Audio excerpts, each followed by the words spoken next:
बिस्मिल्लाहिर्रहमानिर्रहीम। लाखों करोड़ों दुरूदो सलाम मोहम्मद मुस्तफ़ा सल्लल्लाहु अलैहि वसल्लम और आले मोहम्मद पर। मैं हूँ उमर दराज गोंदल। मैं आपको मुसलसल ये बता रहा हूँ कि समरी वज़ीर आज़म ऑफिस के अंदर है, लेकिन उसके बावजूद सब कुछ अच्छा नहीं है। हुकूमत दिखाने की भरपूर कोशिश कर रही है। जब आप वीडियो देख रहे होंगे तो बहुत सारी डेवलपमेंट जो मैं आपको बता रहा हूँ शायद हो चुकी हूँ। सबसे पहली बात यह है कि रात को इत्तेहादियों का इजलास हुआ, लेकिन बात वहां पे भी बनी नहीं है। आज सुबह एक बार फिर जो हुकूमत के इत्तेहादी हैं उनका इजलास तलब किया गया है।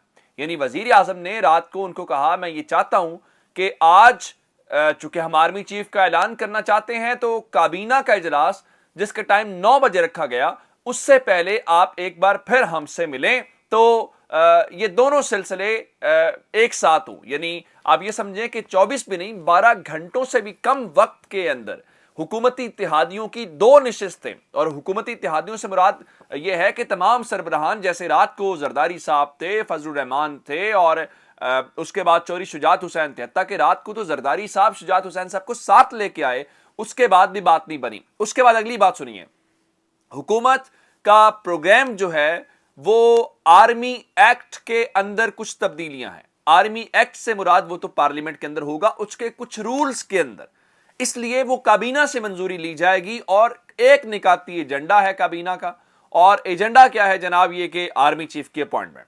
तो उन रूल्स के हवाले से करने के लिए ये सारा कुछ, और उसके बाद फौरी तौर पे आर्मी चीफ के नाम की अनाउंसमेंट और समरी का मूव होना उसके बाद का अमल। लेकिन पहले सदर मुमलिकत जो हैं उनके पास समरी पहुंचने से पहले नाम का अनाउंस कर देना, ताकि क्योंकि शहबाज शरीफ साहब ने आज जाना है टर्की भी, तो मोहम्मद मालिक, मैंने कह दिया, नदीम मलिक का दावा यह है जो समा के ऊपर शो करते हैं, और वो भी अंसार अब्बासी की तरह कहीं कि आजकल बड़े पक्के तर्जुमान हैं, उनके मुताबिक जी वो आज साइन करके रवाना होंगे टर्की के लिए। जबकि ख्वाजा आसिफ ने कहा है कि आज शाम तक समरी सदर मुमलिकत तक पहुंच जाएगी। लेकिन समरी पहुंचने से पहले पहले वो ऐलान कर देना चाहते हैं ताकि कम से कम इबहाम कोई ना रहे और वो क्लैरिटी हो जाए। लेकिन अब चूंकि खान साहब ने रात को कहा है कि जैसे ही समरी सदर मुमलिकत के पास पहुंचेगी तो सदर उनसे मशवरा करेंगे और वो इसके ऊपर अगला लाहेअमल जो है वो तय करेंगे।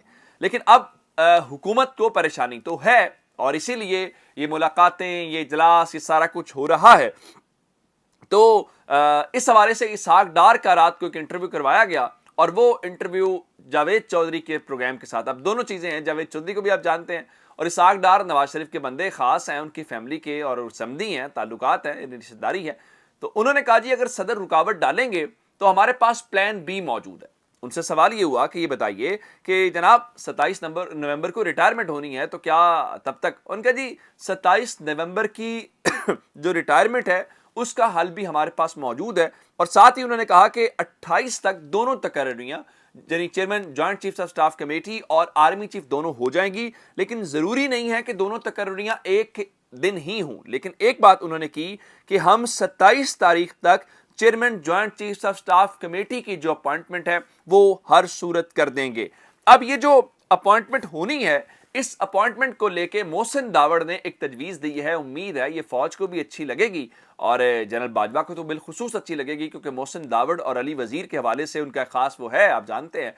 तो रात को जब इजलास हुआ, उस इजलास के अंदर इन्होंने शहबाज शरीफ को अमली तौर पे इमरान खान बनने का कहा। अब वो आप कहेंगे कि वो कैसे कहा? खान साहब ने जब डीजी आईएसआई की अपॉइंटमेंट हुई थी, जब ये नदीम अंजुम साहब आए फैज हमीद साहब की जगह के ऊपर, तो उस वक्त हुआ ये था कि उन्होंने 3 जर्नैलों की जो उस वक्त जिनके नाम आए थे, रिकमेंड किए गए थे, उन 3 जर्नैलों के इंटरव्यूज किए थे, जिसमें शहीद जनरल सरफराज भी थे। तो उनको कहा गया कि आप इन 6 जर्नैलों के इंटरव्यूज करें, जिस पे शहबाज शरीफ ने कहा कि एक पोस्ट के लिए करूं या दोनों पोस्टों के लिए करें। तो उन्होंने कहा जी दोनों पोस्ट के लिए, यानी chairman joint chiefs of staff committee और आर्मी चीफ दोनों के लिए करें। तो अब देखते हैं कि इंटरव्यूज होते हैं नहीं होते। लेकिन कुछ खबरें ऐसी हैं कि शायद शहबाज शरीफ, ये ज़्यादा इसका इम्कान नहीं है, क्योंकि आप जानते हैं कि 6 के 6 जो इस वक्त लेफ्टिनेंट जनरल्स हैं वो सब इस्लामाबाद के अंदर नहीं है। जो मुख्तलिफ नाम हैं उनमें से जनरल सायर शमशाद पिंडी के अंदर हैं, जनरल आसिम मुनीर पिंडी के अंदर हैं, جنرل اظہر عباس پنڈی کے اندر ہیں، جبکہ جنرل فیض حمید جو ہیں وہ وہاں پہ نہیں ہیں۔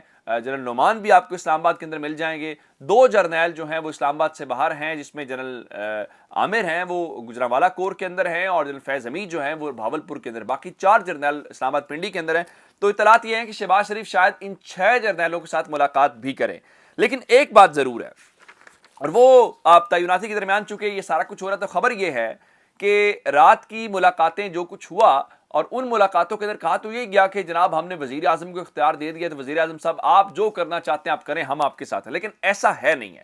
خواجہ آصف نے یہ بتایا ہے کہ جناب آصف علی زرداری نے آرمی چیف کی اپوائنٹمنٹ کے حوالے سے ایک اچھی تجویز دی ہے، اور ان کے مطابق آرمی چیف کی اپوائنٹمنٹ کو لے کے وہ جو زرداری صاحب کی تجویز ہے اس کو نمبر 1 ترجیح پریورٹی کے اوپر رکھیں گے، بلکہ اس حد تک انہوں نے یہ بات کر دی کہ صرف یہ نہیں ہے، بلکہ ہم تو جو زرداری صاحب نے تجویز دی ہے یا جو تجویز کردہ نام ہے، ہم اسی شخص کو آرمی چیف جو ہے وہ لگائیں گے۔ تو اب دیکھنا یہ ہے کہ اس وہ ہلچل ہے کیا، لیکن آج کا دن امپورٹنٹ ہے۔ آج گورنمنٹ اناؤنسمنٹ ممکنہ طور پہ کر دے گی، لیکن کچھ خبریں ایسی بھی ہیں کہ ٹائم فریم جو سیٹ کیا ہوا تھا وہ 1-2 روز آگے پیچھے ہو سکتا ہے۔ خواجہ آصف نے بھی کیا، لیکن فی الحال نظریں اس وقت ظاہری بات ہیں وہ ہر طرف ہیں کہ آج ہوتا کیا۔ اب اس کے حوالے سے آپ جانتے ہیں کہ پاکستان تحریک انصاف نے، اور پھر ایک اور خاص بات جو ہے کہ وہ جو رولز کے اندر تبدیلی کی جا رہی ہے اس کے اوپر آرمی کے ادارے کا رسپانس کیا ہوگا؟ کیا آرمی کے ادارے کی کنسلٹیشن کے ساتھ سب کچھ ہو رہا ہے، یا پھر خود سے حکومت کر رہی ہے، اور خود سے کر رہی ہے تو کیا وہ جو کہتے ہیں کہ ہم غیر سیاسی ہو گئے ہیں وہ کرنے دیں گے، یا کم از کم وہ ریاکشن دکھائیں گے؟ اب آ جاتے ہیں اس بات کے اوپر کہ چونکہ عمران خان نے کہہ دیا کہ ہم صدر صاحب جو ہیں وہ ہم سے مشاورت کریں گے، تو اس معاملے کو دیکھتے تو پاکستان تحریک انصاف کے پاس کیا؟ رات کو فواد چودھری صاحب نے اس بارے میں واضح انداز میں کہہ دیا ہے کہ کوئی بھی آرمی چیف آئے ہمارا کوئی فیورٹ نہیں ہے، اور ساتھ ہی انہوں نے یہ بھی کہا ہے کہ دیکھیں نئے آرمی چیف کے حوالے سے ہم تو متنازع نہیں بنانا چاہتے، اور فی الحال کوئی بات بھی نہیں کرنا چاہتے، کیونکہ ہم یہ چاہتے ہیں کہ آرمی چیف کا جو کنڈکٹ ہے، یعنی ان کی پالیسی کیا ہوتی ہے، ہمارا کسی شخص سے تو اختلاف نہیں ہے، اس کی پالیسی سے ہو سکتا ہے، تو فی الحال ہم دیکھنا یہ چاہتے ہیں کہ ان کا کنڈکٹ کیا ہوگا، اس کنڈکٹ کی بنیاد کے اوپر پاکستان تحریک انصاف اپنا آگے کا لاہ عمل طے کرے گی۔ اب بتایا گیا ہے کہ 50,000 لوگوں کا انتظام پاکستان تحریک انصاف صرف خیمہ جو بستی ہے وہ ایک بسانے جا رہی ہے پنڈی اسلام آباد کے اندر۔ لیکن ایک اور بات جو پاکستان تحریک انصاف کہہ رہی ہے حکومت کے حوالے سے کہ دیکھیں آپ جو مرضی کریں، یہ جو آپ استحکام کہہ رہے ہیں کہ آنا چاہیے سارا کچھ ہے، یہ استحکام الیکشنز کے بغیر نہیں آ سکتا، اور آپ کسی سے پوچھ لیں یہ بات ٹھیک ہے، ایون خود آرمی کو بھی ریئلائز ہوگا، اور نیا آرمی چیف آئے گا تو اس کو بھی اندازہ ہوگا کہ وہ کیوں ان کا برڈن لے، اور کیوں جب جس کو پتا ہے کہ ان پاپولر گورنمنٹ ہے جس کی کوئی سے نہیں نظر آ رہی۔ تو فواد چودھری نے اس معاملے کو بڑے اچھے طریقے سے سم اپ کیا، اور فواد چودھری نے کہا کہ چھڑی سے حکومت بنائی تو جا سکتی ہے لیکن حکومت چلائی نہیں جا سکتی۔